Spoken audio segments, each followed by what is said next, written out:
খুব সহজে সিমের বিচি পরিষ্কার করার জন্য এখানে আমি 1 কেজি সিমের বিচির সাথে 2 লিটার পানি দিয়ে পানিটা কুসুম গরম পানি করে এটা 10 থেকে 20 মিনিট আর সাথে যদি সময় থাকে 30 মিনিট একটু ভিজিয়ে নিলে তাড়াতাড়ি খোসাটা উঠে যাবে। এভাবে করে ভিজিয়ে আমি সবগুলো সিমের বিচি খোসাটা ছাড়িয়ে নিচ্ছি।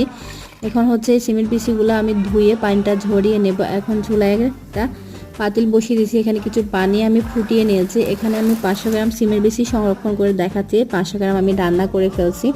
তো এটা চুলায় হচ্ছে পানিটা বসায়, এরপর হচ্ছে যে কি পানিটার ভিতরে এটা 2 মিনিট জাস্ট 2 মিনিট সেদ্ধ করবো। খুব বেশি সেদ্ধ করে এটা ওভার কুক হয়ে যায়, পরে এটা স্বাদ নষ্ট হয়ে যাবে।